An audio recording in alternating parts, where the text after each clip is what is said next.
First Transcontinental Railroad has been called the engineering marvel of the 19th century and a flat-out swindle. It opened new economies in the American West while consuming vast quantities of its natural resources. It birthed one way of life on the Great Plains and destroyed another.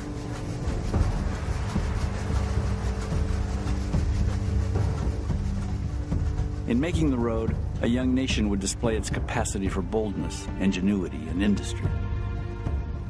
It would also reveal its capacity for greed, graft, and mindless violence. New heroes of business and industry, such as hardware dealer Collis P. Huntington and construction boss Jack Casement, would make names for themselves, as would the engaging but rapacious scoundrel Thomas C. Durant.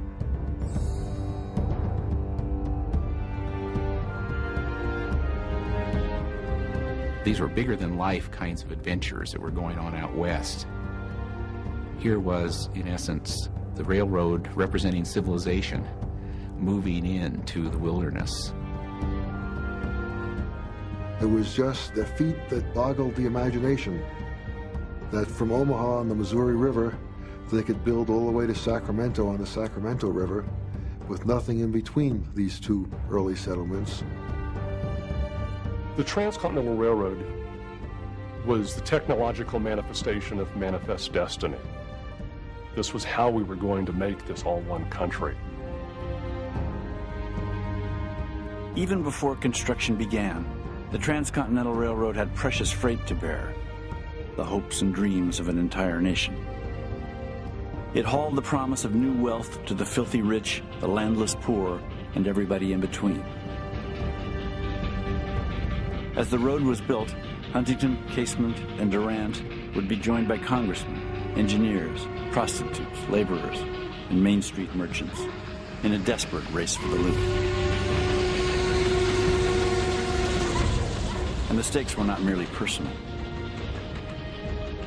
With the railroad complete, it was asserted, America could take its place as the first nation of the world in commerce, in government, in intellectual and moral supremacy.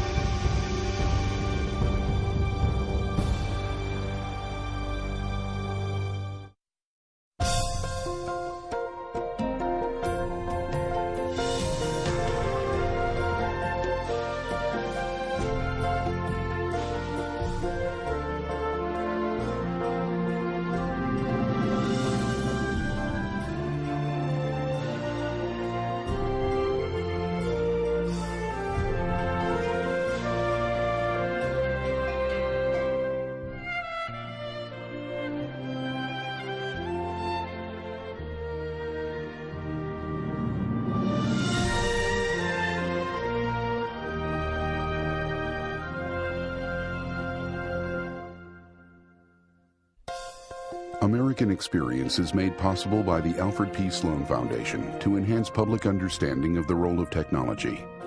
The foundation also seeks to portray the lives of the men and women engaged in scientific and technological pursuit. Liberty Mutual Insurance is a proud supporter of the American Experience. And by helping people live safer, more secure lives, we're also proud supporters of the American Dream. At the Scotts Company, we help make gardens more beautiful, lawns greener, trees taller. If there's a better business to be in, please let us know. And by the Corporation for Public Broadcasting and contributions to your PBS station from viewers like you. Thank you.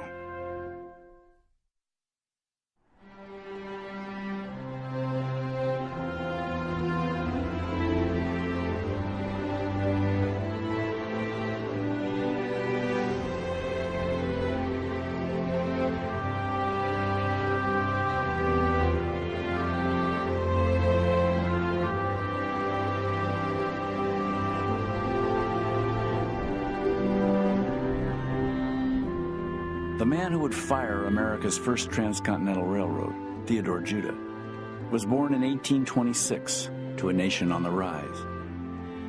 The United States was a young republic, but already possessed of big ideas for itself. And as early as the 1830s, while Judah was still a schoolboy, pamphleteers began to champion one entirely new idea: a railroad from the Atlantic to the Pacific. The earliest railroad projectors were zealous as missionaries and about as practical.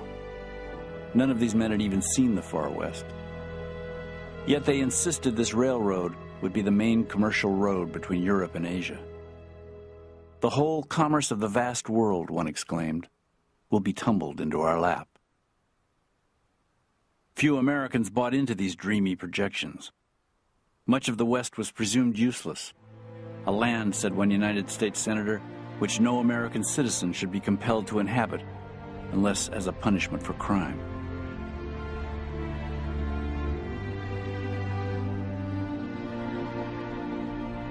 There's so much land, so much space, air, the clouds, everything is almost magnified. The Rocky Mountains to the west, they're awesome. Rivers, when they're flooding, awesome. A tornado, awesome. So these things are much greater than a human being. The country was empty, essentially. Miles and miles of sagebrush between anything they recognized in the Missouri River Valley until they got into the mountains of the West. It was basically a big blank slate. There were a few lonely military and trading posts out west, the Mormon stronghold of Salt Lake City, and about 350,000 Indians, some friendly, many not. And as discovery of gold in California began to draw travelers across that land, those who made the nearly 2,000-mile trip found out how malicious the interior West could be. It was 5 months of sheer misery, and there were many people who died along the way, whether by the hands of Indians or from dysentery or cholera, accidents, starvation, lack of water. The 40-mile desert got its name during the overland immigration to California during the gold rush. It was the distance from the last good water of the Humboldt River as it evaporated and trickled into the sand before they finally got to the Truckee River. 40 miles without water in a world that's powered by animals is a long distance. As the animals had difficulty, they might have to lighten their loads. And so they might have tossed aside things like cook stoves, rocking chairs, furniture, almost any type of household goods. And certainly all along those trails, there are graves where people had to bury their loved ones and move on without them. There was a danger of the bodies being dug up by wolves and other predators, so usually people would be buried right on the trail itself, and then the constant tapping down of all of those covered wagons going past would just harden the earth and make it impossible for the grave to be desecrated. So most of the graves were not marked, and there's no way of knowing how many thousands of people died along that route.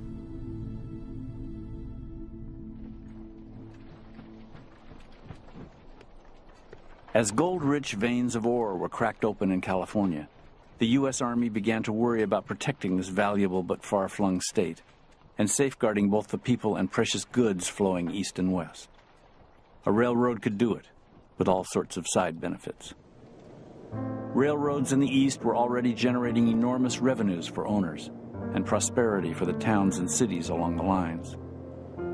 Many in Congress recognized that there was potential in a railroad to the Western Sea and agreed to fund surveys of possible routes for what was known as the Pacific Railroad. They had personal stakes in the matter, very realistic stakes. The congressmen that were active on behalf of specific geographical points to be starting points for the railroad were, for the most part, invested in those communities. Stephen Douglas owned property in the site of Chicago. He also owned area in Duluth. Thomas Hart Benton, for instance, was very interested that the railroad would go through Missouri and head off toward the Rockies that way. Stephen Douglas would not cooperate unless the railroad went through Illinois. The Southern politicians, people like Jefferson Davis, wanted it to start in Georgia and move across. There was just no way that they could come to any kind of decision.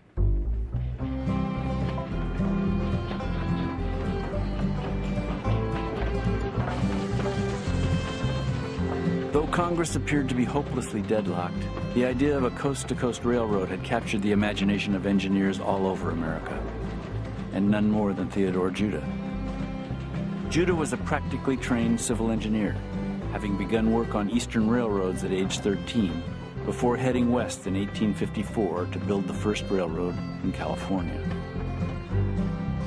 His wife years later said that Theodore Judah took the job that took him to California because he wanted to have something to do with the Pacific Railroad. I suspect every civil engineer in the United States at the time wanted to have something to do with the Pacific Railroad. He really had what his wife liked to call the Pacific Railroad bug.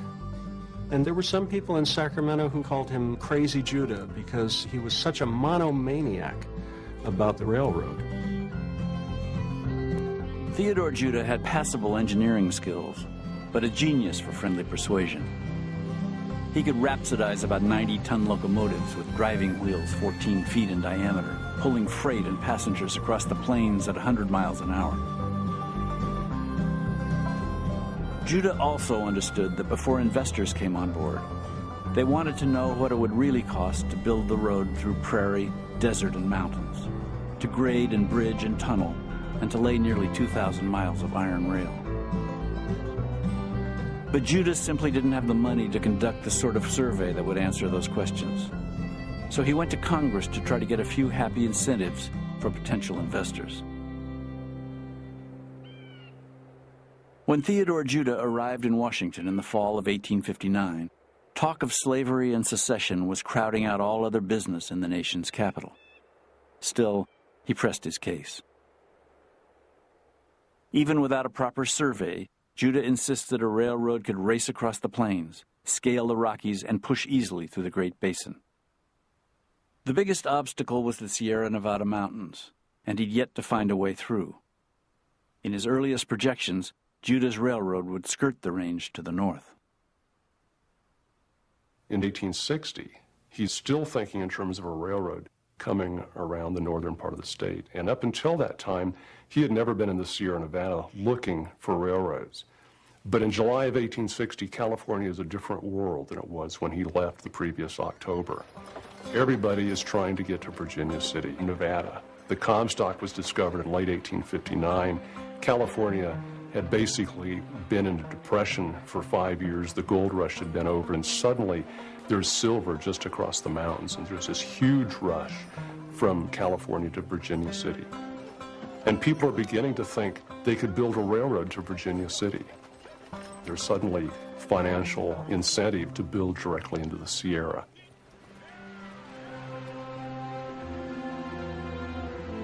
In October of 1860, a local storekeeper named Daniel Strong invited Judah to have a look at a place where he thought a railroad could cross the Sierras. If it worked, Strong knew, it was the straightest line to the Comstock lode, and his little town of Dutch Flat would prosper. It was a difficult 2-day ride to the summit, but on top, when Judah looked east, out along an immigrant trail largely abandoned after the Donner Party's ugly demise, the engineer understood immediately what he saw. So many places in the Sierra Nevada, there's a double summit. You come across the mountains and you drop down into a valley, such as the valley where Lake Tahoe is. And then on the other side, you've got another mountain ridge that you have to cross. And at Donner, you've only got one summit. You come up the American River, you go down the Truckee River. And by being on the ridge above the river, you have a nice continuous plain that you use as a ramp. He knew that this was going to be a shortcut to Virginia City. This was going to make money. Judah and Strong drew up articles of incorporation for the Central Pacific Railroad Company and started looking for investors. At a meeting in Sacramento, Judah managed to entice one very important Main Street businessman.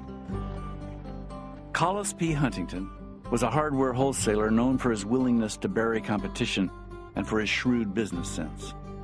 When Huntington said he was considering Judah's railroad proposition, other Sacramento merchants followed. Huntington's business partner, Mark Hopkins, dry goods merchant Charles Crocker, and his brother, the attorney E.B. Crocker, and Leland Stanford, a wholesale grocer and would-be governor. Taken together, the five were worth less than $150,000. They were mistrustful of others and fiercely protective of their solid credit ratings. But with California's gold rush waning and their revenues falling, this new project offered some hope. Even if the Sacramento merchants failed to get a railroad through the Sierras, they could at least use Judah's engineering for a wagon road to Virginia City. Huntington was very practical, and he wanted to know, what's the return? Hopkins didn't want any part of it. He was saying, what are we doing getting involved in this railroad? We've already got a good thing going with this hardware business. And so all they did initially was give Judah enough money to do a survey. And following that survey, in October of 1861, Judah went back to Washington, D.C., this time with maps and with profile. In an office in the Capitol building, Judah unfurled a 60-foot-long map and smaller profiles of his proposed line across the Sierras. When representatives and senators wandered in, the 35-year-old engineer was always there to explain his plan. It would take just over $12 million to build the line across California, he'd tell his visitors. He'd show them where the bridges and tunnels would go, the curves, the grades, the water tanks and depots.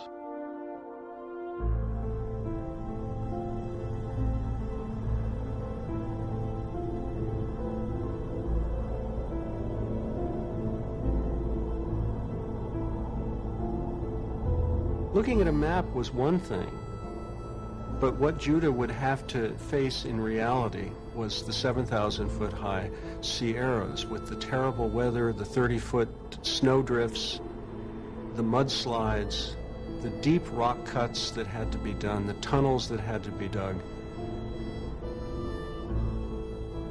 It was going to be a tremendous amount of work to actually get this dream across the mountains. In the Sierras, Judah's plan called for bridging rivers and ravines, carving 20-foot wide shelves out of sheer mountain faces, and driving 18 tunnels, one more than 1,000 feet long, through solid granite. And there was not a manufacturer on the Pacific coast who could provide them locomotives or railroad cars, let alone drills, spikes, and rails. Many in Congress shied at starting such a difficult and costly project as the Civil War raged. But President Abraham Lincoln, who had long championed a Pacific Railroad, was lobbying hard for the project. Lincoln had a problem. The federal union was falling apart. He was fighting a costly and bloody civil war to put the union together. And here we had three Pacific states, California, Oregon, 1859, Nevada, 1863, three Pacific states that were a continent away. It was essential for the conduct of the Civil War to have California money. California had a fairly strong secessionist movement. There was no way of guaranteeing that California would remain in the Union. That railroad was essential to keep the two coasts together. On July 1st, 1862, President Lincoln signed a bill that gave Judah's own Central Pacific the right to build from Sacramento east, and chartered a second company, the Union Pacific, to build from the Missouri River west. The legislation did not specify a meeting point for the two roads, but it did grant the railroad builders 6,400 acres of land for every mile of track laid, and as much as $48,000 in government bonds for each mile completed. There were strings, of course, and enough of them to hang both companies.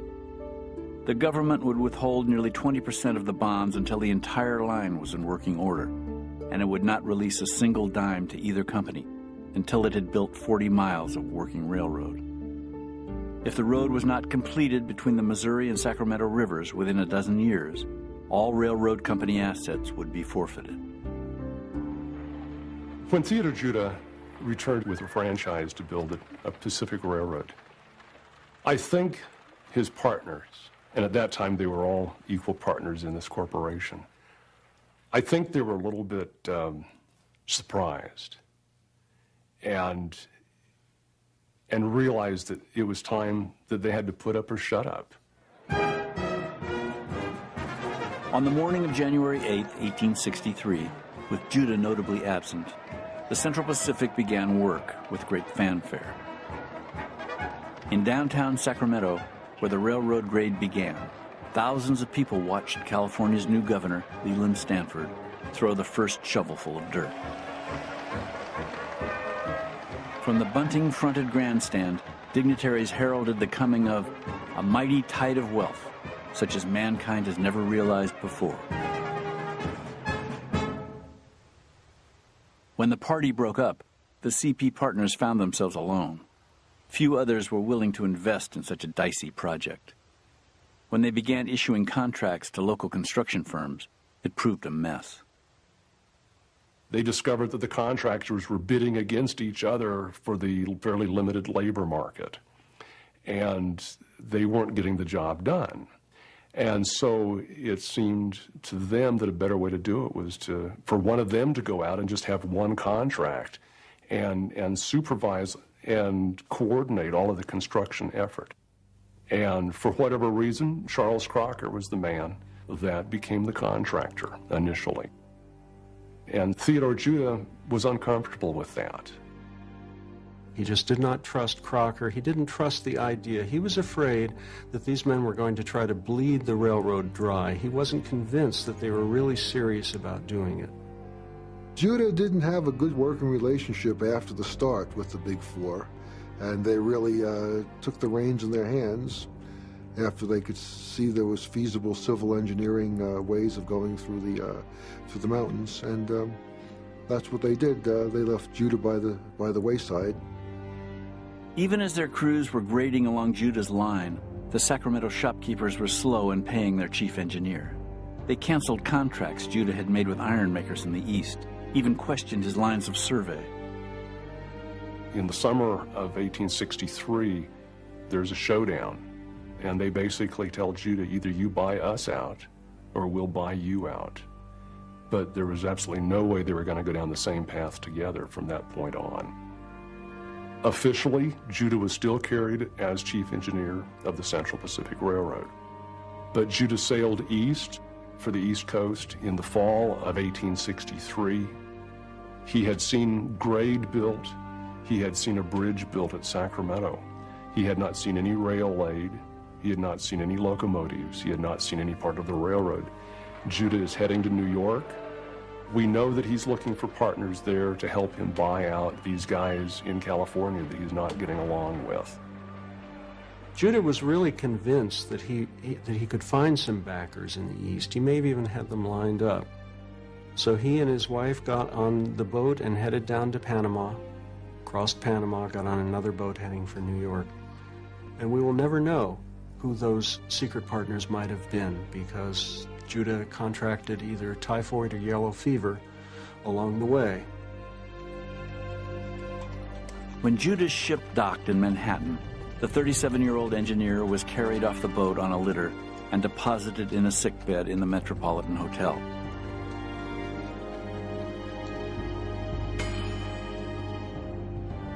On October 26, 1863, while Judah lay a continent away, the first rails of the Central Pacific were spiked to their ties. Before the news of the event reached him, Theodore Judah was dead.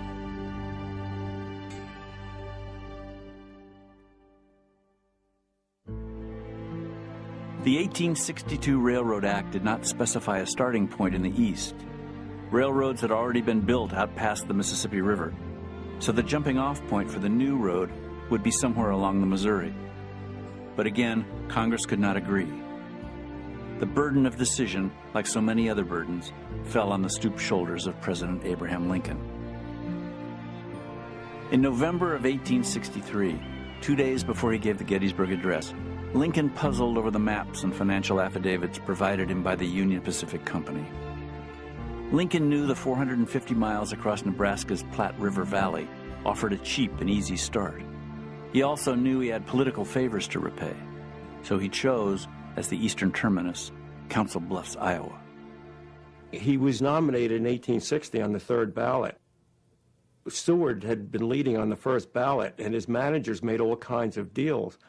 And the bulk of the Iowa delegates to the Republican National Convention switched over to Lincoln, and he really owed them something after the 1860 election. And this was kind of a payoff to Iowa.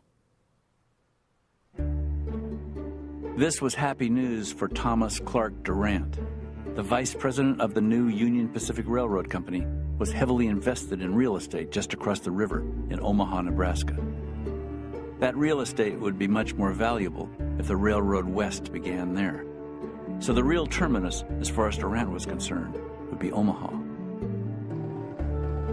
Thomas C. Durant had begun his professional career as a doctor of ophthalmology, but found the world of business a more invigorating occupation for a man of his thrusting personality.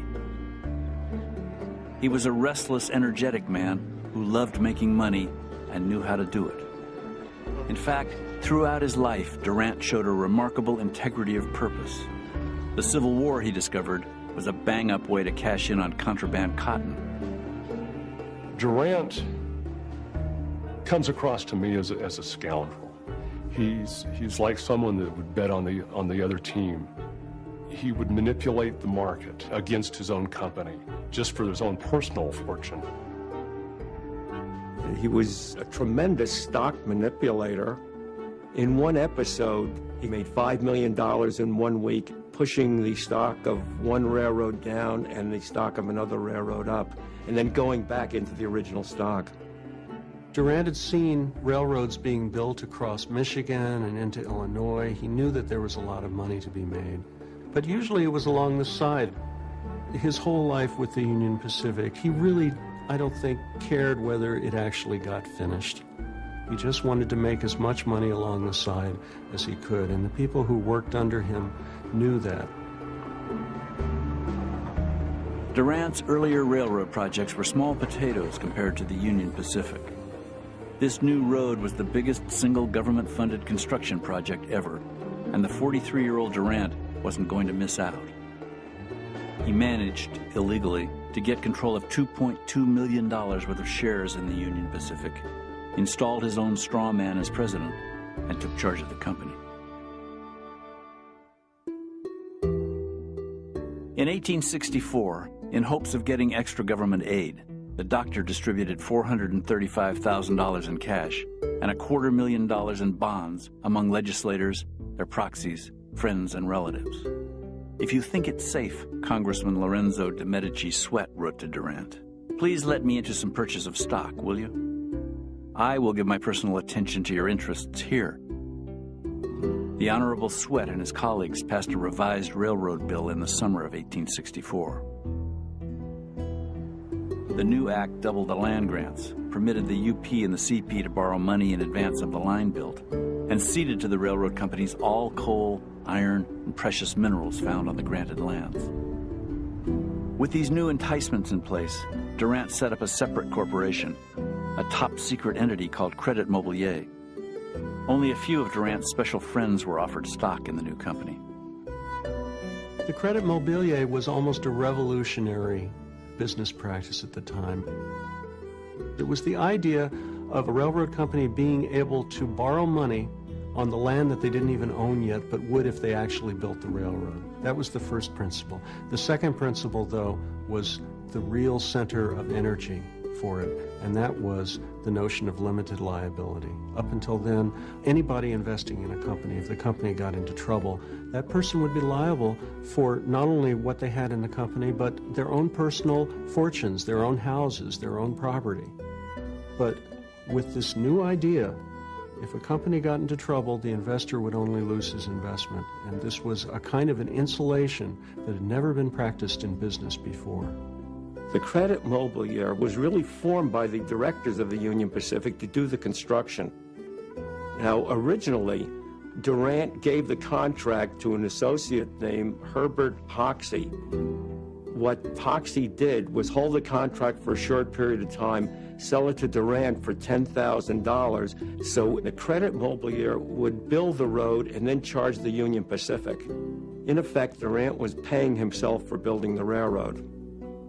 The Hoxie contract called for building the railroad up the Platte Valley at $50,000 per mile.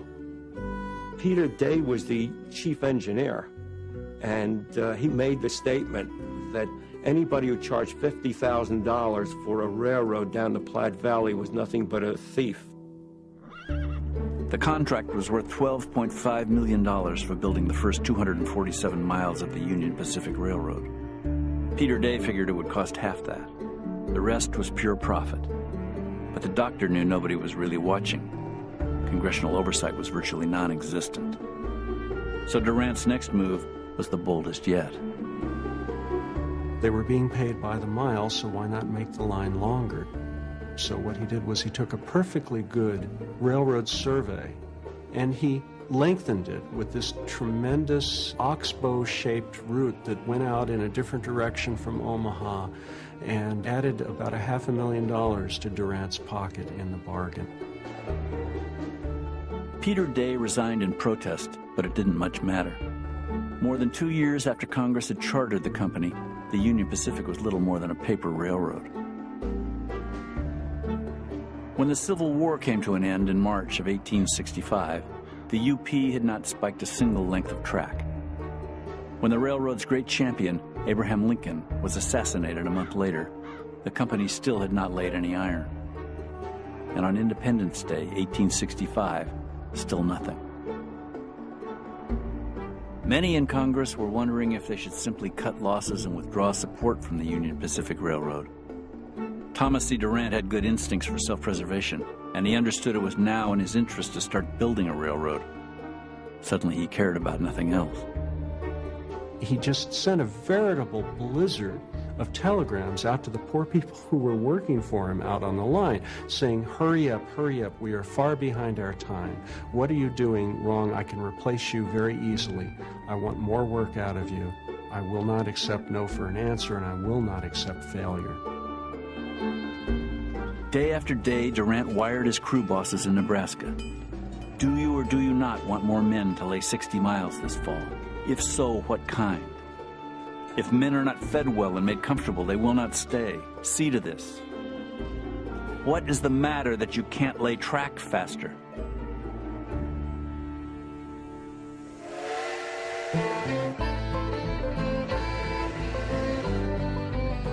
For the Central Pacific, the earliest work nearest Sacramento had proved the least difficult.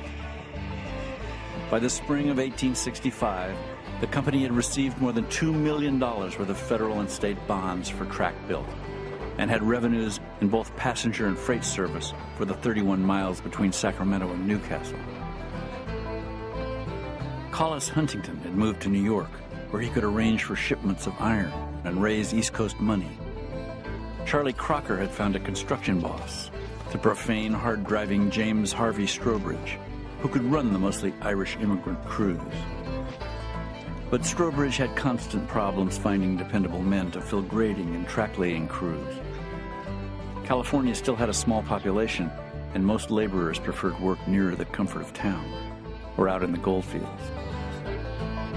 They put out handbills all over Northern California advertising they needed 5,000 workers immediately for good pay. They advertised for 5,000, and 200 showed up. And they were absolutely desperate. They finally had the money. Money was burning a hole in their pockets, and what were they going to do? Charlie Crocker suggested to their labor boss, James Harvey Strobridge, let's try some of the Chinese from down in the valley and see if they work out. And Strobridge didn't like this idea. He said, they can't be good workers. They're too weak. They're too insubstantial. Strobridge did not feel that the Chinese were physically able to do the kind of heavy labor that was required, especially in the Sierra Nevadas, the rocks, the granite, the moving of this massive material. And Charles Crocker said, no, they can do it. They built the Great Wall, they can do it. Crocker persuaded him to try 50, and the 50 worked out, so they tried another 50, and those 50 worked out. So then they hired another 100, and slowly but surely the labor force built up. They especially recruited the Chinese. They sent out circulars saying, you know, good jobs in the railroad, and it attracted us. We needed the money. In the Kwangtung province of China, decades of flood, famine, war, and depression had left much of the population without a decent living. Many men left home for railroad jobs in America to support their families. Others left simply to make a new life in a new land. I don't think they saw the West as a white country. They saw it as a country, just a country for anybody. And the Chinese wanted a peace. They were willing to work for it, but they wanted a peace for themselves, a peace for their families.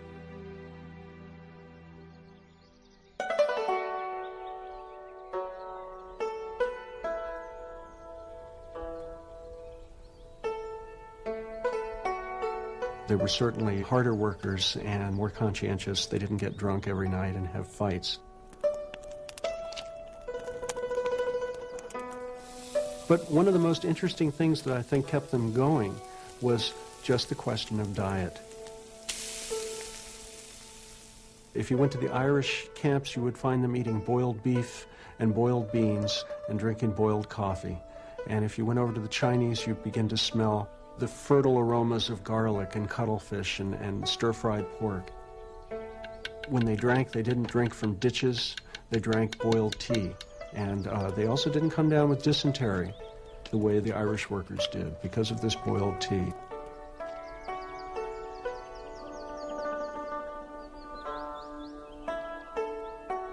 It was at least better than working in China, where there was very little food and famine and starvation going on. A Sunday meal for the railroad workers was an elaborate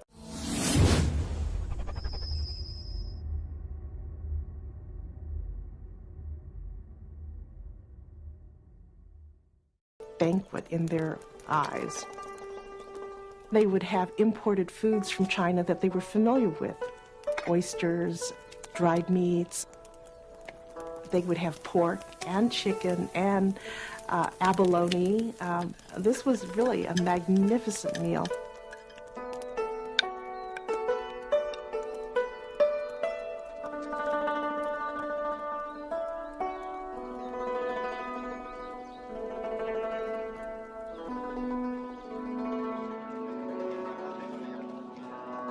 By the turn of 1866, the Central Pacific had 6,000 Chinese immigrants on the payroll from ages 13 to 60.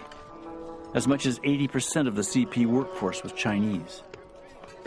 For $30 a month, less board, the men worked 6 days a week, 10 to 12 hours a day, chopping down trees, blasting out cuts, or shoveling in huge fills to even the grave. At the imposing Cape Horn, rising above the town of Colfax, they had to make a ledge where track could be run 1,300 feet above the valley floor.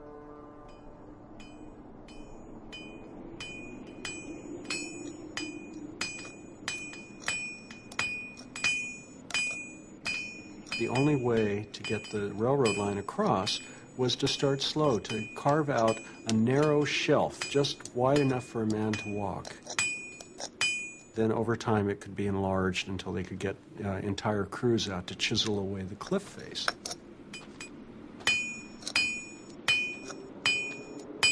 They had cut a very hard rock. It had to be cut by hand, tediously cut by hand. It's hard, back-breaking, dangerous work.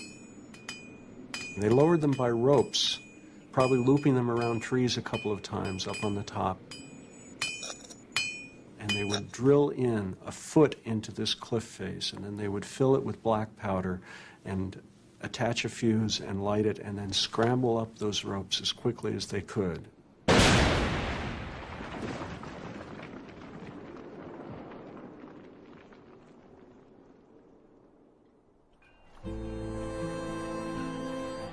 By midsummer 1866, track-laying crews were pushing out beyond Colfax, 55 miles east of Sacramento, laying 350 iron rails, 2,500 wooden ties, and 10,000 spikes every mile.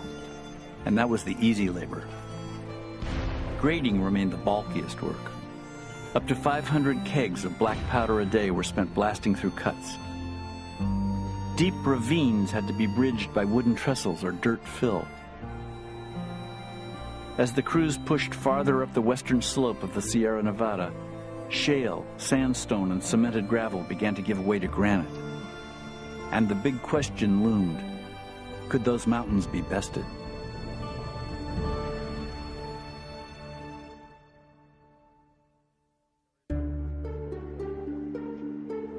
Out on the Great Plains, Thomas C. Durant was still in a swivet. The Union Pacific had completed only 40 miles of railroad in 1865, and they were the easiest 40 on the line. But as the company geared up for the 1866 work season, there was no shortage of labor. Tens of thousands of Civil War veterans had landed out of work, roaming the country, anxious to get as far as possible from the scenes of horror they'd witnessed. Durant hired as his new chief engineer General Grenville M. Dodge. Dodge had been a commander for the Union Army in Tennessee and Georgia, and then on the Great Plains. He was a confidant of the two most important military men in the country, Generals Ulysses S. Grant and William Tecumseh Sherman, and he had already proved a useful agent to Durant. As a Union officer, Dodge had provided the doctor classified intelligence to aid his contraband cotton operation. Dodge was as good a chief engineer, that is, surveyor, locating routes. He was as good as Peter Day, but he was nowhere near as honest. He was imbued with this overwhelming desire to make money. The other man Durant sought that winter was a former Union Army cavalry officer named Jack Casement. Jack and his brother Dan had a reputation in railroad construction. On the Philadelphia and Erie before the war, Casement crews had once laid 3 miles of track in a single day. But when Durant pushed him to take the track-laying contract, Jack said he'd have to check with Mrs. Casement. He lived in a Democratic household, he said, and generally his wife outvoted him. In fact, Frances Frank Casement was in a fragile state. Work and war had kept her husband away from their Painesville, Ohio home nearly 5 of their 7 years of marriage. And just weeks before Jack's new job offer, the Casement's 4-year-old son, Charlie, had died of scarlet fever. But like Dodge, Jack Casement was a man in a hurry, convinced misfortune could be outrun and fortune could be run down. Casement spent the winter in Omaha, overseeing construction of boxcars, specially outfitted to serve as dormitories on wheels for his track-laying crews. Waiting for the spring thaw so supplies and iron could be shipped up the Missouri River to UP warehouses, and trying mightily to hold to the temperance pledge he'd given his wife, who remained home in Ohio. My dear husband, when I go to bed here all alone, I think so much about Charlie, and I see his little pale face while he lay sick, then his little body as he lay in his coffin, and then that little mound of earth. I have never missed Charlie so much since he died as I have since you left me. My dear wife, I love you dearly, and I'm first rate but impatient to have the ice go out of the river. It is mighty lonesome here, and I'm impatient to get to work. I want to see the thing start before I leave here. Just as soon as I get a bar laid, I mean to travel home for my true love. I love you more than all the world besides. My dear husband. Write to me often. How many God bless lonesome you Sundays and I keep you have happy. had in the past Jack. 5 years, and I suppose I must expect more if I live. This cold weather does not look much like opening up the river, does it? I am trying to be patient, but it is rather hard. My dear wife, Good night, dearest. the river is beginning to rise. Frank. I've been working with a few men grading and putting in a side track. We will commence track laying next Monday. God bless you and keep you happy, Jack. The flat Nebraska prairie presented little difficulty for UP crews. The real obstacles were the people who saw themselves as stewards of the land: the northern and southern Cheyenne Indians, the Sioux, and the Arapaho. Skilled on horseback and with bow and arrow or rifle, These tribes moved by season from field of plenty to field of plenty, from hunting ground to hunting ground, sustained by the seemingly inexhaustible supply of buffalo. The buffalo is a great symbol and great being to the Plains people because it's really their staff of life, and even more than that. They figured out how to use the buffalo 52 different ways for food, supplies, war hunting implements, things like that. And so the hooves, for example, are boiled to use as glue. The hump back is that part of the buffalo is really kind of sturdy, and so it's used for making shields. The hides, making a teepee, for example, took about 12 to 14 hides to do that. For many Plains Indian tribes, the buffalo was the center of the natural world. Following the path of this animal, they learned to respect the potency of nature in its power to give and to take away. So when white settlers began streaming across the plains toward gold in California and then nearby Colorado, Indians regarded them as a new force of nature and an increasingly dangerous one. These travelers spread smallpox and typhoid, ran off buffalo herds, decimated the Indians' foraging fields, and fouled their water sources. By the time Pacific Railroad construction began, starvation and disease had racked the Cheyenne, the Sioux, and the Arapaho. The white intruders were changing the land. The game was becoming more difficult to find. Elk and buffalo, antelope was becoming more difficult to pursue because the people on the wagon trains, they also needed food. And obviously you had warriors who were, especially young warriors, who were very upset by this. Though many of the Plains Indians remained on friendly terms with the Anglo-American travelers, the more militant tribes treated them as they would any other rival. They robbed and looted wagon trains, raided settlements and ranches, stole horses, mules, and cattle. On occasion, they killed, scalped, and mutilated their victims. Peace was fragile. Settlers rarely tried to distinguish between friendly and unfriendly Indians. U.S. militia units didn't always recognize a white flag.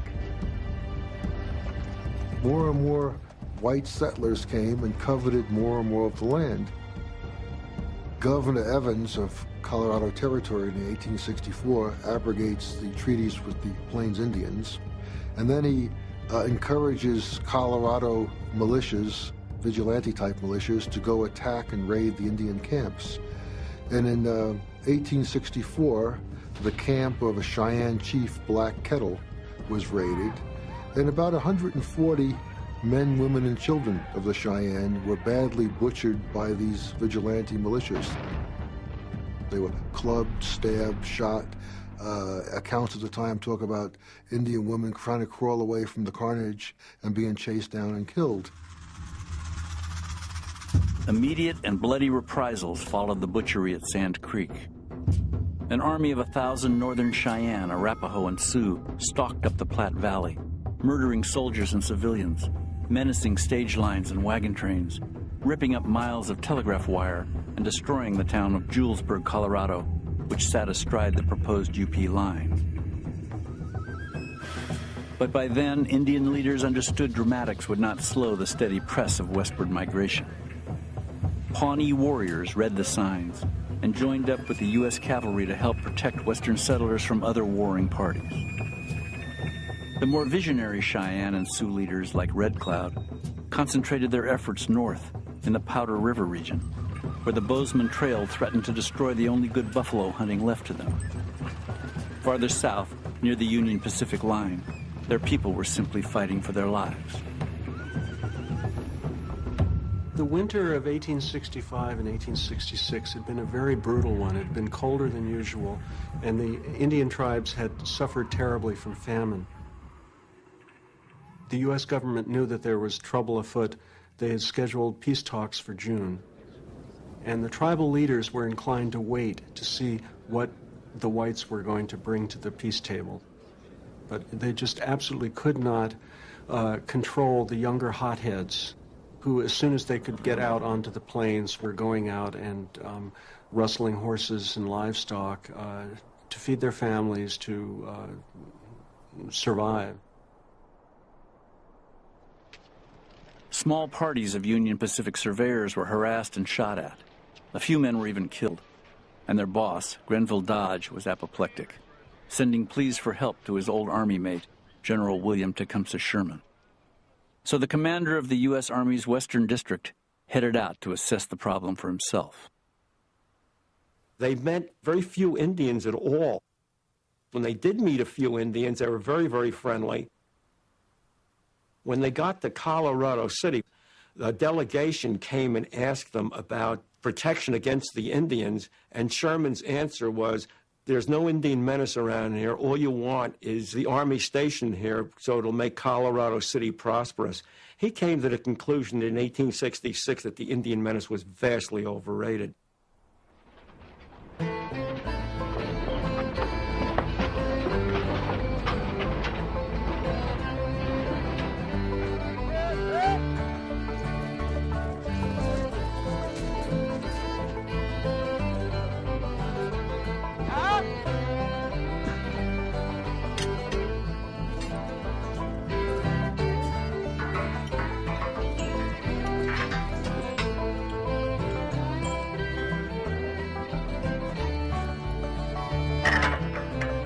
By the summer of 1866, the casement crews were a juggernaut.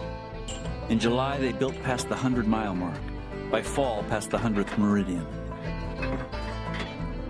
Jack Casement's men made as much as 3 miles in a day, fixing into place 300 tons of iron rail in 12 hours' time, moving down the tracks in the 85-foot-long rolling dormitories Casement had built. Casement knew how to manage men. He knew how to get a 10 or 11-hour day out of his workers.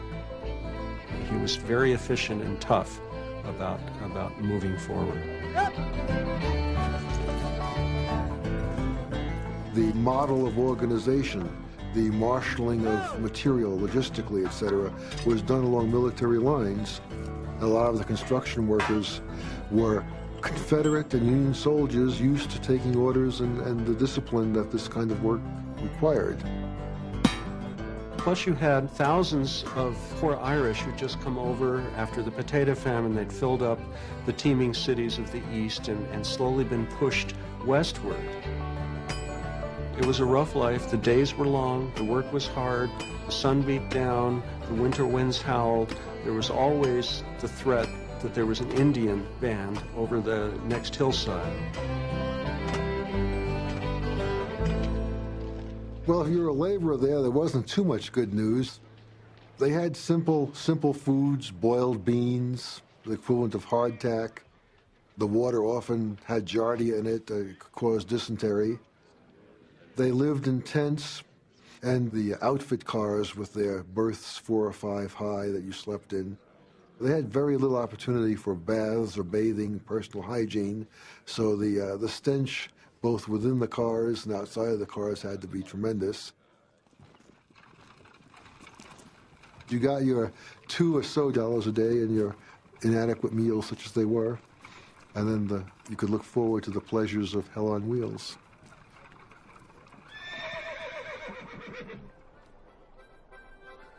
Hell on Wheels was a town made to carry. As the railroad workers moved down the prairie, the entire town could be packed onto flatbed cars or wagons and hauled to the next felicitous spot, reconstituted and renamed. End-of-tracks towns sprang up very quickly as the railroad came along. Many of the buildings were tents, maybe 4 posts in the ground with a canvas top for a cover. Many of the gambling halls and the saloons would operate 24 hours a day, and one of the things that settlers mentioned frequently in their letters and journals was the annoyance from the noise of these gambling halls, the saloons, people shouting in the night. It was very noisy, very crowded, and very rough. Most of the women coming along in that point were entrepreneurs. They were prostitutes who were here primarily for the same reason that the men were following this westward press of empire, which was to make quick money and lots of it. And so they would locate themselves wherever there was a fluid population of men with money to spend. It cost a man about $10 an hour to trip the light fantastic with those soiled doves. And if he had anything left, they would drug him and strip him of everything of any value before kicking him into the street. Immediately in front of Bull's big tent occurred the first murder I ever witnessed. And 10 minutes after that shot was fired, the excitement had subsided. The street was clear, the games were in full blast, and the cry of "Promenade to the bar" was issuing from the big tent. W.O. Owen. Bull's Big Tent was a full-service establishment. They had almost every kind of gambling game that anyone could desire to play. And in the back there were cubicles that were partitioned with canvas for the women to transact business with their customers.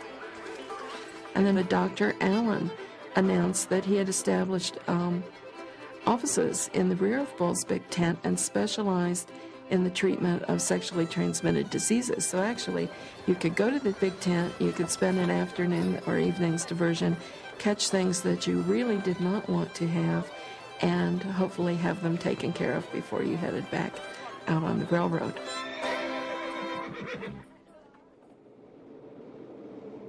As winter brought work to a halt in 1866, many railroad workers settled into the lascivious comforts of the newest end-of-track town, North Platte, Nebraska.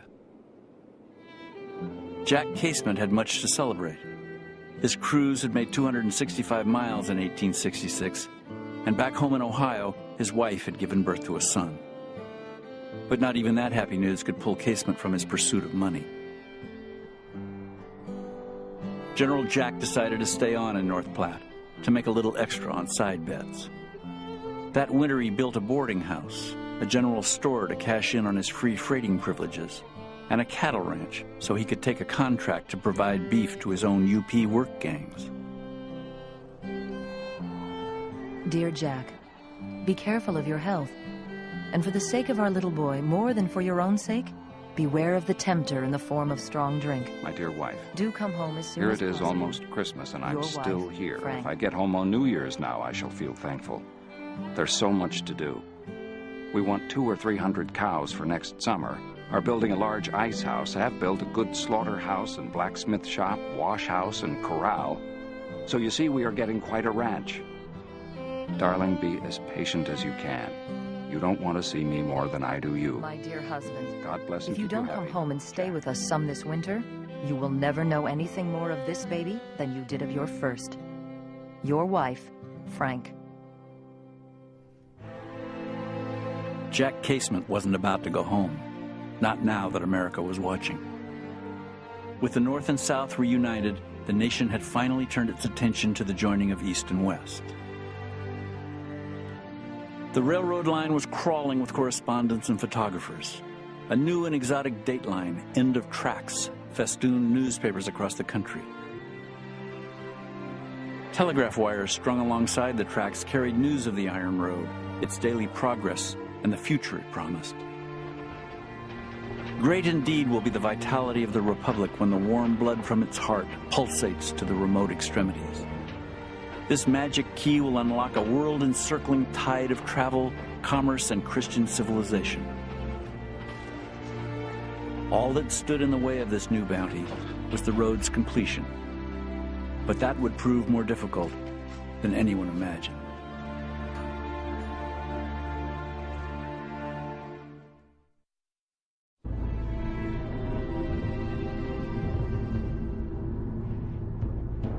In the fall of 1866, as the Central Pacific completed its track to Cisco, 92 miles east of Sacramento, Chinese work gangs were hurried to Donner Summit, where 7 separate tunnels had to be dug. The most difficult was number 6, the Summit Tunnel. November snows were already beginning to blanket the mountains.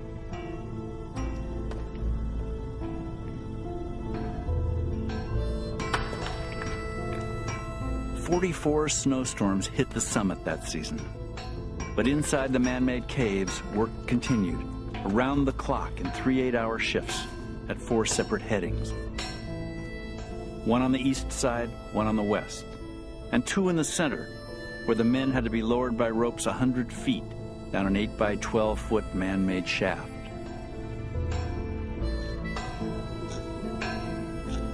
Even with 12 to 15 men drilling at each face and hundreds of barrels of black powder expended daily, the Central Pacific partners figured it would take 15 months to break through the tunnel. The Summit Tunnel was 1,659 feet long, and it's through some of the hardest rock in North America. And remember that we're working with hand drills and black blasting powder.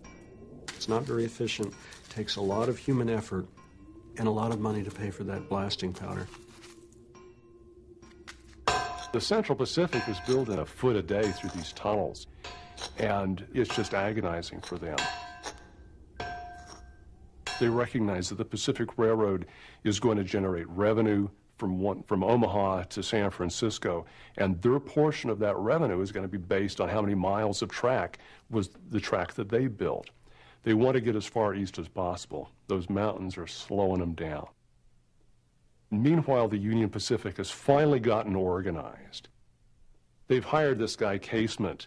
He was bragging that he could build 5 miles of track a day. In his office in New York, Collis P. Huntington was reading breathless newspaper accounts of Casement's rapid advance, with a growing sense of dread.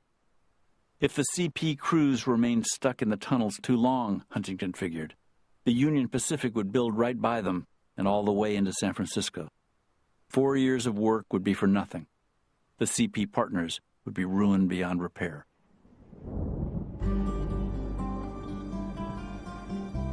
The Central Pacific's best hope was a dangerous gamble: liquid nitroglycerin. Nitro was the most powerful explosive ever made and the least stable. In 1867, transportation of liquid nitro was illegal in the state of California, and for good reason. Accidental explosions had all but disintegrated a Panama steamer and blown up half a block in downtown San Francisco. Body parts were found atop buildings hundreds of feet from the blast site. But when a British chemist named James Howden told E.B. Crocker he could mix the compound on site at the tunnels, the CP partners shipped him straight away to the summit. Nitro is it's a very temperamental compound. It tends to blow up on its own, and the Chinese had to handle it delicately. They had a surprisingly good safety record with this, and they were able to do more than twice the amount of work with nitroglycerin. It blasted more, it smoked less, it cleared out quicker, and they could really start to move on those tunnels. Construction boss James Harvey Strobridge hired Welshmen from Nevada's hard rock mines to further speed the work. But he was surprised to see the Chinese gangs outdistance the Welsh crews week after week. The Chinese did the most difficult work and the most dangerous, and they were paid the least. Californians had suddenly come up with the idea that these Chinese were good workers, and so they were being hired away from the Central Pacific. And the Central Pacific raised the wages to $35 a month. It wasn't enough. This little crew went on strike. They were threatened. We will fire you if you don't go back to work. So they raised their demand to $40 a month, and it got around to the other camps, and then all of a sudden all of the Chinese camps were on strike. So the Central Pacific cut off their food and cut off their supplies.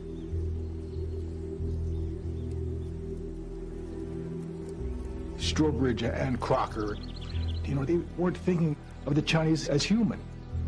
You never thought of the Chinese as having a family, never thought of the Chinese as having a wife, never thought of the Chinese as supporting people across the ocean.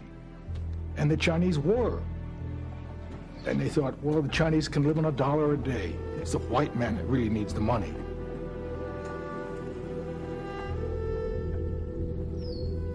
After about a week of running out of food, the Central Pacific managers brought what looked very much like a posse of whites up to just make sure that there wasn't any rioting going on up there on the mountainside, on this empty mountainside.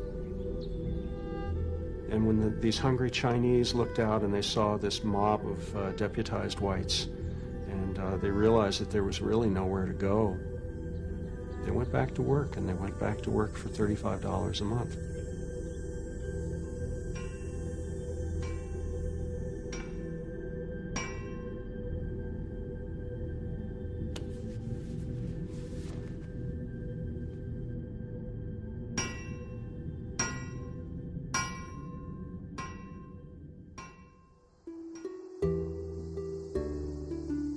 From its inception, all that slowed the Union Pacific was bad management and politics.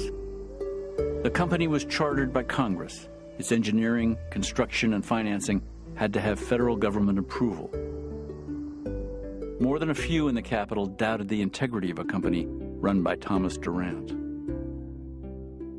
As far back as 1864, a second axis of power was fighting for control of the Union Pacific boardroom. That power was chiefly the Ames brothers, who had been early investors in the UP and early beneficiaries of Credit Mobilier. Oakes and Oliver Ames were the sons of a wealthy manufacturer who had made an immense fortune by supplying the gold rush with its shovels and picks. And Oakes Ames had a real civic spirit. He stood for Congress and was elected from Massachusetts during the Civil War. And through that, he became known to Abraham Lincoln. And Lincoln took Oakes Ames aside and said, I want you to get involved in this Union Pacific business. If you don't take hold of it, no one will, and it's not going to get done. And if you do this, it would be a great service to the country, and it would make you the most remembered man of the century. By the summer of 1867, the Ameses and their Boston counting house friends had gained controlling interest from Durant and installed Oliver Ames as president. The doctor had begun what would become a blizzard of lawsuits against the board, but remained as vice president, director, and major stockholder. Whether they liked it or not, Durant and the Ameses were in harness together. Durant still provided remarkable drive. The Ames brothers provided respectability. When Oakes sprinkled Credit Mobilier stock through Congress, he did it quietly. What Oakes Ames did was to pass out only 343 shares. They were worth $200 each to members of Congress to influence them in voting for things for the Union Pacific. And no one received over 100 shares of stock. It really amounted to nothing, but it showed how easy it was to buy the influence of representatives and senators.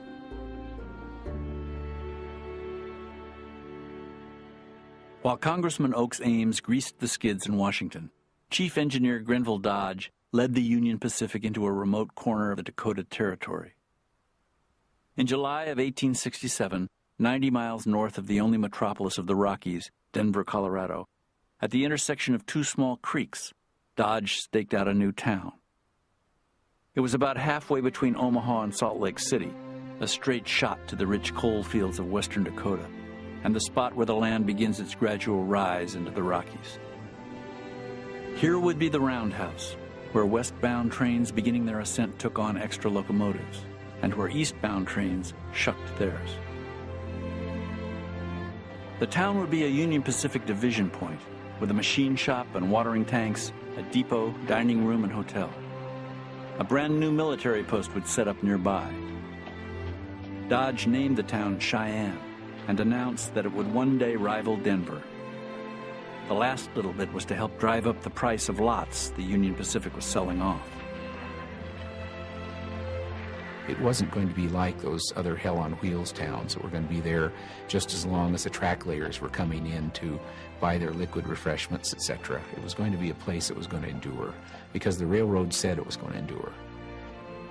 Within a week, there were people locating there, and within a month, there were businesses that were established there. There were speculators, there were fly-by-night operators that simply wanted to follow the tracks.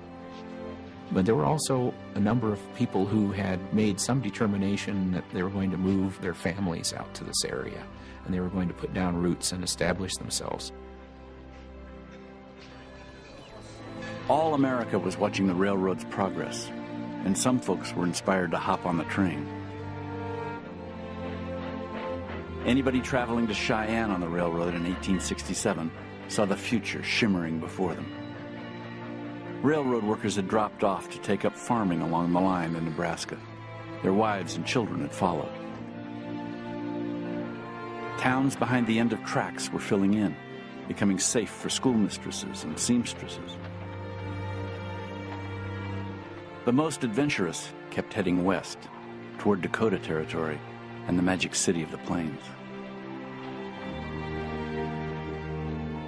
By September of 1867, Cheyenne's population was in the thousands and rising.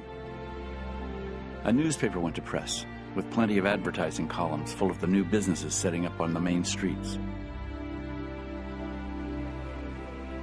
A town council was established and a public school. As the UP tracks neared Cheyenne, the price of a town lot skyrocketed from $600 to $4,000. "Here is the city of Cheyenne," exclaimed the town's first mayor. "May she ever prosper, and the tribe of Indians after whom she is named be completely exterminated." The sentiment, it was reported, was much applauded. Up the Platte River Valley, the railroad is going up right through the center of this place. And all of these tribes were used to crossing through this valley. The buffalo herds, which had been in the millions in the 1840s, were being decimated by all of the immigrants going across, by the forces who were trying to get meat for the thousands of railroaders. By the late 1800s, there is perhaps about 1,200 buffalo altogether. We're talking about an animal that was almost erased from this earth. For the Plains Indian tribes, it affected their whole scheme of life and understanding of their universe. And they saw that their life was being taken away from them. There were people coming out on the train that were shooting buffalo from the train as they were passing through the plains. So a lot of these Indians saw this march of the railroad as a far more permanent presence than even the trails, and far more threatening than the trails, because this demonstrated a great deal more permanence than simply a few people passing through in a covered wagon. Plains Indians began to realize that they were going to have to do something and to fight for their lands, in a way to fight for the buffalo. They're defending their lands. I mean, anyone would defend their lands, their homelands.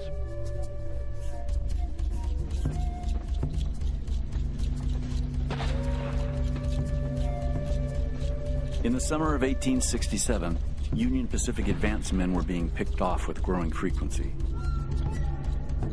News of dead surveyors, bodies punctured with bullets and arrows, burned the telegraph wires between Cheyenne and Omaha. From Plum Creek, Nebraska, came the news that Cheyenne warriors had torn up tracks, derailed and looted a train, killed an engineer and a brakeman, scalped them, and set them afire.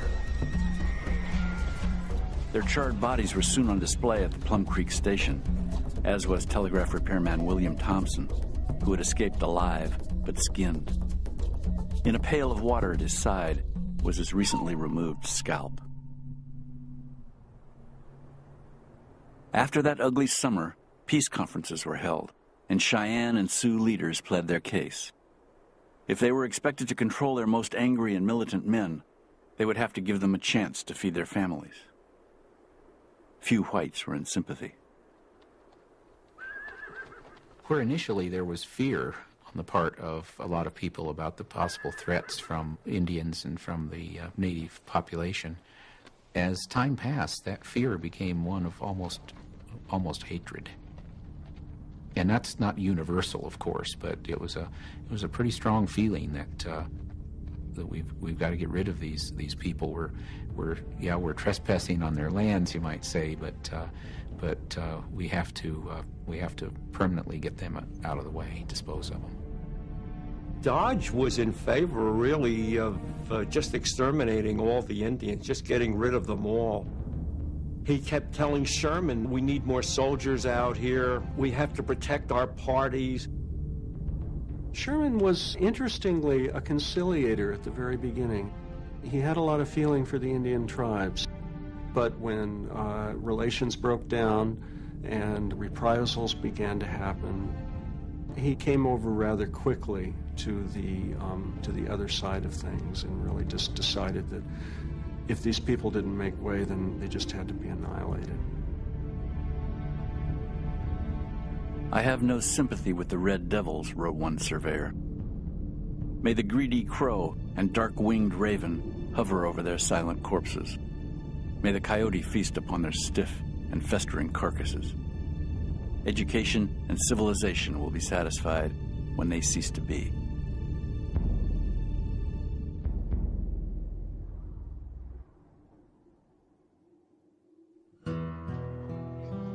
In new towns like Cheyenne and Laramie, where the front lines of Western culture pushed through, the march of civilization was no ennobling procession. Let's face it, cutthroat types who will probably be on wanted posters in post offices today who are busy operating there. So if you protested that you were shortchanged or someone was cheating at the cards, they're liable to follow you outside and do bodily harm to you or even kill you. Laramie tried to mount a town government, to seat a town government. The town council and the mayor resigned after 3 weeks, saying the town was so wild it was virtually ungovernable. And a number of the more unruly members of the community took over. Con Wagner, Asa Moore, Big Ed Wilson, and some of their cronies. It was the consensus of opinion that something had to be done. Accordingly, a vigilance committee was organized, and its first act was the hanging of a boy known as the Kid. This act of the vigilantes served only to intensify the bitter feeling of the lawless element, and these now threatened openly to burn the town. Finally, the respectable people had decided the town had to be brought under control. Something had to happen. And so there was a vigilante sweep through Laramie. Prostitutes and other undesirables were loaded on flat cars in the Union Pacific Railroad and sent off to Rawlins, the next end of track town, which probably wasn't all that wonderful for Rawlins. But others, such as Wagner, Moore, and Wilson, were hanged. And because of the scarcity of trees in Laramie at that time, finding places to hang people was a bit of a challenge. And so Wagner and his cronies were hanged inside a cabin from the rafters, and they were also shot, I believe, before they were hanged. So it was a bit of overkill. People wanted to be sure they were rid of Wagner and Moore and the scourge they were bringing to the town. Early the following day, my chum and I hastened to the Keene log building and viewed the bodies. We then returned to the streets and had been there only a short time when our attention was attracted to a body of men coming down the street. The party had in their midst a man known as Long Steve, who was talking excitedly. He begged them to let him go. "Boys," he said, "for God's sake, let me go, and I'll start right down that railroad track and never stop till I get to Omaha." They then crossed the street to a telegraph pole which stood near the Union Pacific Railway Company's oil house and executed the poor wretch in the presence of a large crowd. The hangings made Laramie about as safe a town to live in as could be found on the continent. W.O. Owen.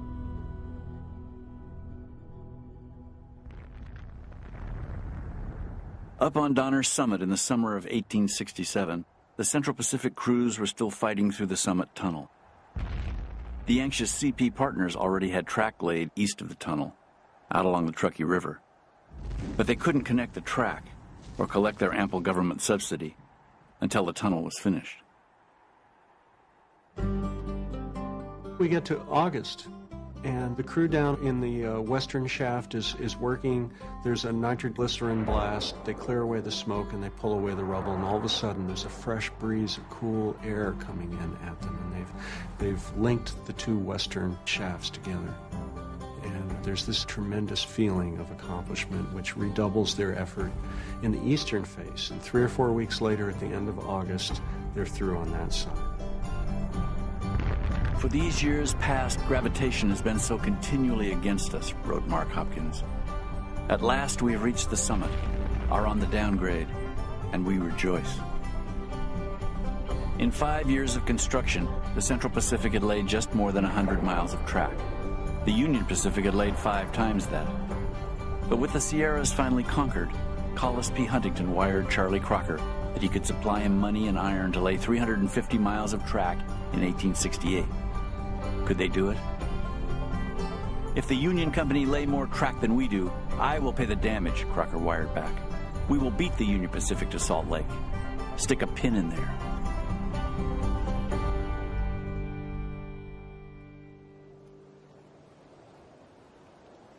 In the spring of 1868, on a windy plain 8,200 feet up in the Rocky Mountains, 30 miles west of Cheyenne, 530 west of Omaha, the Union Pacific Railroad laid rails at the highest point on the transcontinental line, and Thomas Durant shot off a telegram to Central Pacific President Leland Stanford, announcing the achievement. Stanford wired back his congratulations with a sly rejoinder: "May your descent be rapid." The effect of the original railroad legislation was just now becoming clear. It had made the two companies bitter rivals. This was a zero-sum game. Every dollar gained by one company was a dollar lost to the other.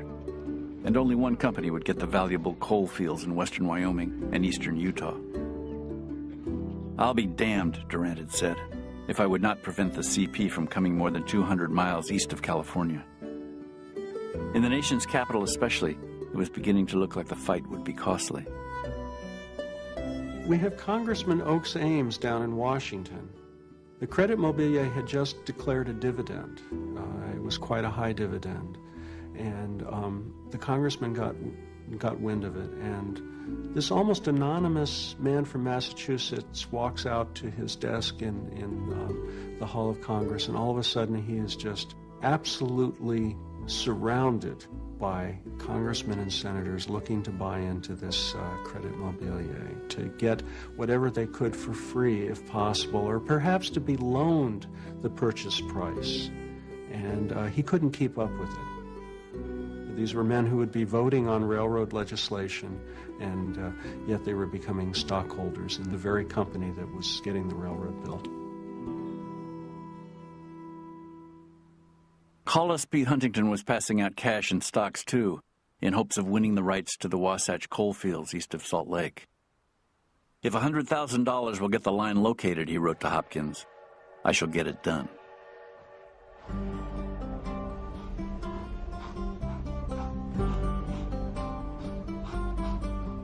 Central Pacific engineers were at pains to keep the supply trains running through the deep Sierra snows.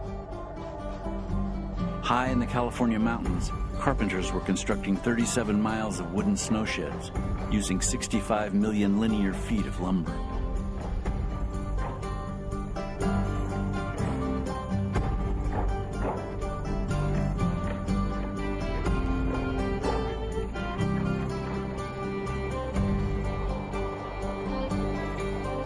The Central Pacific had prided itself on its workmanship. I mean, you go up in the Sierras even today and you look at those retaining walls and those culverts that were built by hand by the Chinese, and they're still doing their job, and they're still objects of beauty. But when the railroad got down in 1868 into Nevada, the real rush was on. "Make it cheap," Huntington told his partners. "When you can make any time in the construction by using wood instead of iron for culverts, etc., do it. And if we should now and then have a piece of the road washed out for want of a culvert, we could put one in thereafter." Huntington kept saying, "Build faster, build with the devil behind you and heaven ahead of you. Build, build, build." Speed was never easy for the Central Pacific. Everything from locomotives to rails to spikes still had to be built at ironworks in the east, and then sailed around the tip of South America to the San Francisco docks, loaded onto steamboats, and shipped up the Sacramento River. Schedules rarely held. Much-needed spikes, rails, and rail chairs sat under becalmed sails. A locomotive sank in the Hudson River, parts of another in San Francisco Bay. Rail fell overboard into the Sacramento River. Shipments that made it to the Sacramento docks were packed onto trains for a perilous ride forward to the work crew. By 1868, 51 CP locomotives were pulling freight trains and passenger cars on only one track. The Central Pacific used a standard system known as timetable and train order operations. Conductors carried timetables, but they had to wait for telegraph orders at every station before they could proceed with their 50-ton locomotives, pulling hundreds of tons worth of iron. Racing up and down steep grades, trying to make up lost time, engineers could never be sure what lay around the next curve.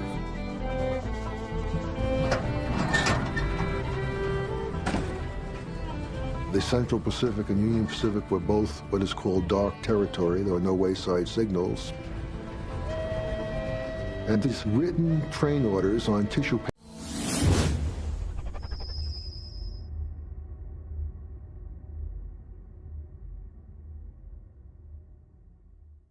paper blanks, called by the crews flimsies, because they're on flimsy paper, are all that keeps trains apart. You send a train out, it's supposed to be at such and such a place at 2 o'clock, but you have a hot box or a flat wheel, and it can take you 3 or 4 hours to split the train, move your part of the train down to where you can leave it safely, and then go back for the car that has to be removed. And meantime, the rest of the train is left on the track. Nobody knows it's there. It might take a half a mile or a mile to stop one of those trains. The engineer could try to reverse the motion of the engine and use that as a braking force, but the main braking force was the handbrakes. You didn't have air brakes in those days, so you'd have to tie each brake on each car by hand. When the engineer whistled one whistle signal, that means down brakes, then the brakeman on top of the cars would start tying down the handbrakes. And the brakeman will start from the engine end, and the brakeman will start from the caboose. And they'll be working their way down each car, tightening the brakes. The space between cars is roughly 5 or 6 feet, and you're liable to slip, especially in the wintertime. And if he slips, probably the whole train will crash. And if the locomotive boiler or any of its pipes were broken, which they would be in a crash, the live steam could cook the meat off the bones of a person in just a matter of half a minute. In one 3-month span, there were 4 separate crashes on the Central Pacific Line. These wrecks crippled new locomotives, wasted materials, crushed and burned engineers and brakemen.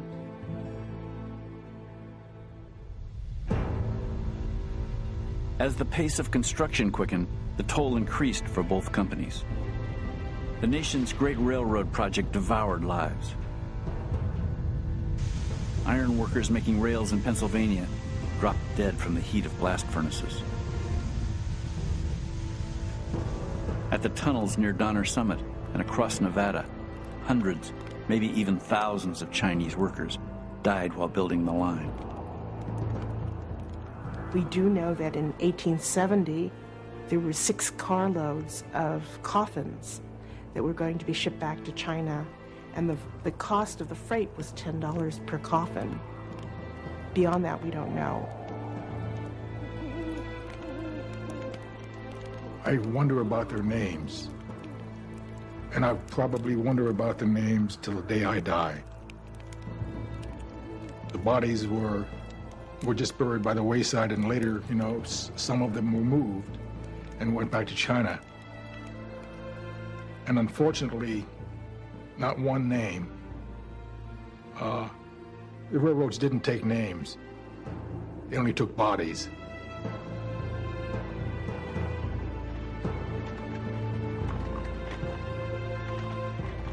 On the Union Pacific side, the surveyors out front had it worst. In his personal diary of the summer of 1868, surveyor A.N. Ferguson noted 45 men killed by Indians, 6 drowned, 1 construction worker killed falling off a bridge, 10 shot dead in robberies or fights, and 1 killed by a stray bullet while sitting in his tent.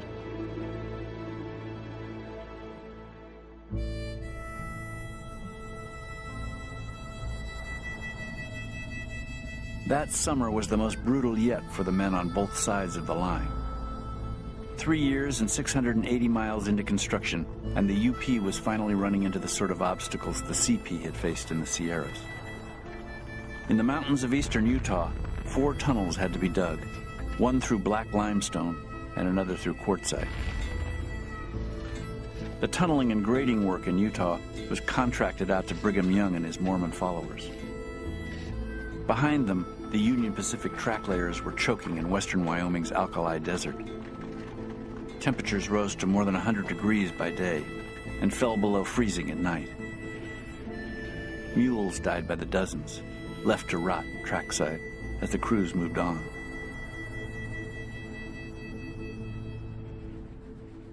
"500 miles west, Charlie Crocker's Central Pacific crews were working their way across Nevada's 40-mile desert, where they had to haul thousands of gallons of water a day by train to men and livestock. Curves still had to be bent by hand, literally hammered into an arc. But the CP had finally learned to build fast. In a single day, out in that Nevada desert, Crocker's crews laid more than 6 miles of rail. Speed mattered more than ever now. Big money was at stake. And with the entire nation looking on, so were bragging rights. When Casement got news of Crocker's 6-mile day, he went him one better, laying down 7 miles of rail in a single shift. After 3 years of exhausting labor, Jack Casement was pushing his men harder than ever. My dear husband, I had hoped that tonight, the anniversary of our wedding, would bring me a love letter from you, but I am disappointed. The 4th week is now passing that you have been away, and not a letter yet. My dear wife. What is the matter, dear Jack? We are bothered to get material Your to wife, keep us going. Frank. We are straining every nerve to get into Salt Lake Valley before the heavy snow falls. God bless and keep My you dear happy. husband, Jack. I expect that you are bending all your energies to outdo everybody else, and to do the biggest thing that was ever heard of. There are a few things that pay in this world, and I hope that is one of them. How glad I shall be when the last mile is laid. Your wife, Frank. At the turn of 1869, surveyors, graders, and track layers were all nearly spent, and the end was not yet in sight. The issue of meeting point was still unsettled, and as such, unsettling to both ends of the track. When Collis Huntington met with Oliver Ames and Grenville Dodge in Washington to try to fix a meeting point, it devolved into a shouting match. Ames offered a point in the middle. "I'll see you damned first," Huntington replied, and suggested the mouth of Weber Canyon. Ames stormed out. Grading crews from the companies had already gone past one another and were working side by side, leveling 2 separate lines, sometimes 100 feet apart. But only one company would be paid for its work. The Union Pacific especially was desperate for cash. Both the Casement and the Mormon crews were working without pay. Meanwhile, Credit Mobilier was paying out huge sums to Durant, the Ames brothers, and other stockholders, including the wife of Union Pacific's grasping chief engineer, Grenville Dodge. Mrs. Dodge owned 100 shares of stock in the Credit Mobilier, and the dividend was absolutely enormous. The Credit Mobilier, over an 18-month period, paid 341%. So if the stock was worth $200 a share, and 100 shares, she got a dividend of almost $70,000. They're paying themselves all this money, and the Union Pacific has no money left. A malodorous scent was beginning to surround the entire project. nearly everybody involved was on the take or in the till, from the former UP president who was blackmailing company directors, to the clerks on the line who took bribes to look the other way when freight arrived lighter than its way in. Government inspectors were rolling over for the companies. When they called the Central Pacific's construction through Nevada worthy of a great national work, Huntington wired Charlie Crocker, "I think you must have slept with them." And if construction on the CP side was shoddy, the Union Pacific shortcuts were criminal. 3 separate UP bridges collapsed under their own weight before a locomotive had a chance to test them. The truth is, opined the New York Herald, there is cheating on the grandest scale in all these railroads. Many in Congress were in high dudgeon, especially those who hadn't been cut in on Credit Mobilier stock. With some of the press turning sour, the federal government even delayed payments to the cash-strapped Union Pacific Company. By April of 1869, the Central Pacific and the Union Pacific knew they had better settle their hash before Congress got punitive. The two companies finally got together, and it was Grenville Dodge and Collis Huntington in a meeting place in which there was a lot of stalking out and slamming doors, but they finally decided that what they would do would be that the two railroads would meet in the Promontory Mountains at a place called Promontory Summit, the most godforsaken place that you can imagine. Collis P. Huntington had been forced to give up his dream of owning the Wasatch coalfields, and he wasn't happy about it. For CP construction boss Charlie Crocker, 8 years of work and worry were finally coming to an end. But Charlie had one last thing to prove to the Union Pacific work crews. Finally, on almost the last day, the Central Pacific held off, they got organized, and they built 10 miles of track in one day. And in New York, Huntington wrote back and said, "Well, I read in the newspaper that they built 10 miles of track in one day. It was an amazing thing. I wish they would have done it when it made a difference."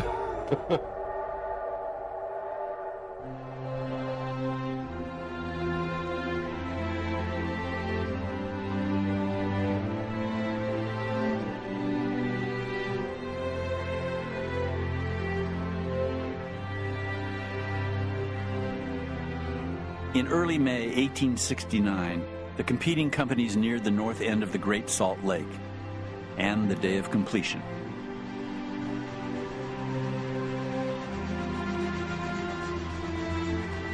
Company VIPs and government dignitaries traveled by private car to Promontory, while the track layers literally worked their way to the finish line, stringing the telegraph wires as they went.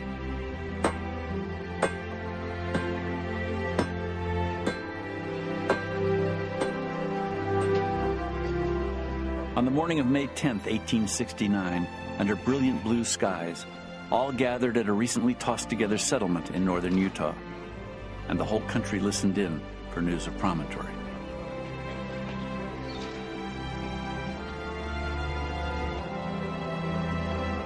The rails are almost touching at this point, and the telegraph wires are going from Promontory Summit out across the deserts, across the plains and the mountains, and they're going to the settled places: San Francisco, Sacramento, New York, Boston, Washington. And it's as if there's a gigantic electrical circuit linking the nation together for the first time in history. In every city and town in the United States, it was like there was a collective indrawn breath taken.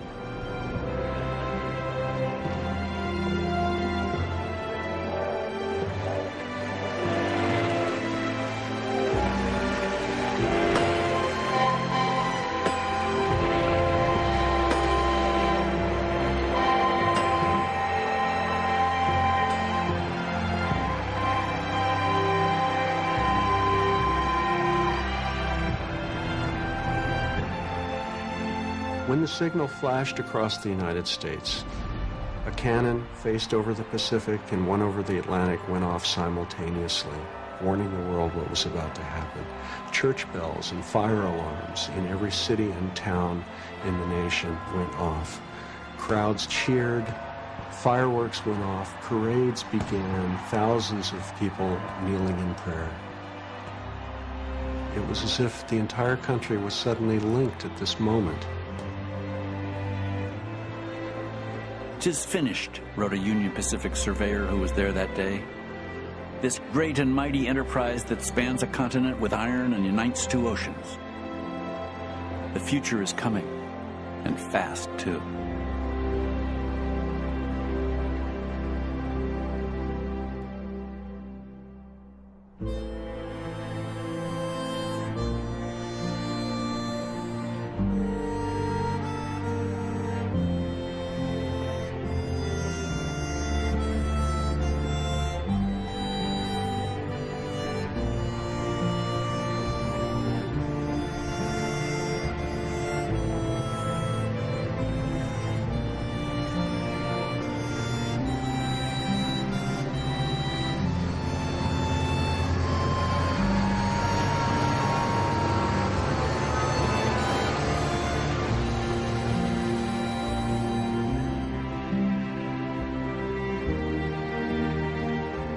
Much of the original Transcontinental Railroad line was so poorly built that both companies were forced to begin shoring it up right away.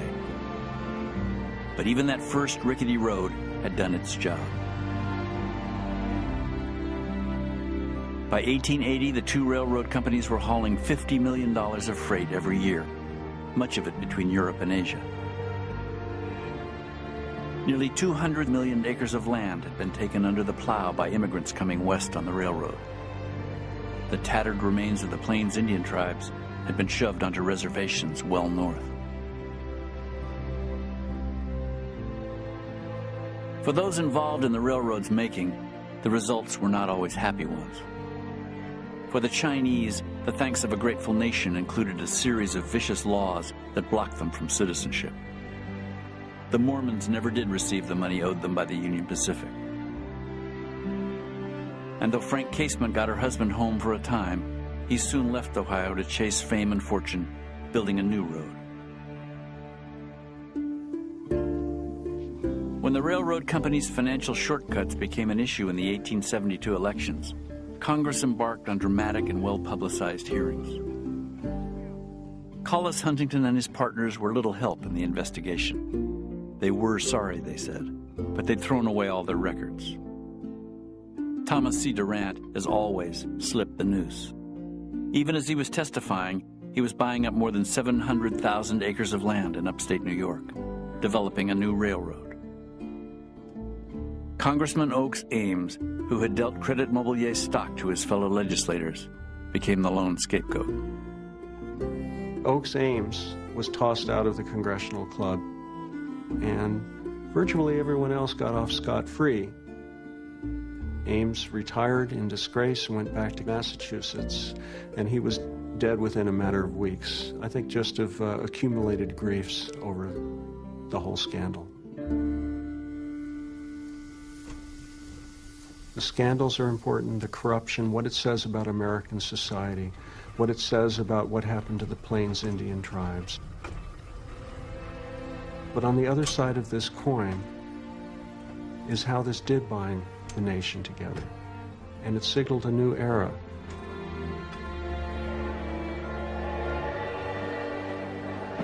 It brought so much change at a rapid, accelerating rate. It meant changing the lives of Indian people, white settlers, even the game in the area. In a way, it was the mark of an era that meant perhaps even national completeness.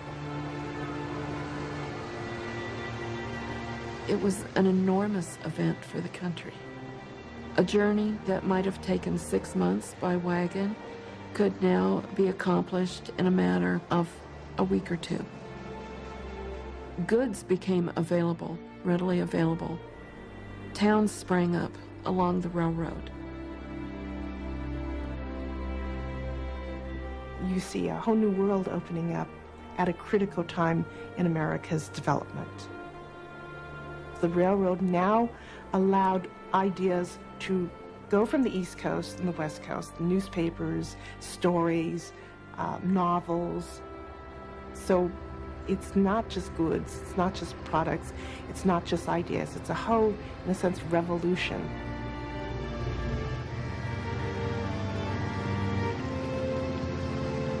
It did connect the East with the West Coast.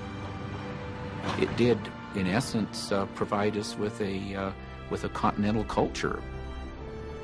And it really did bind the country together.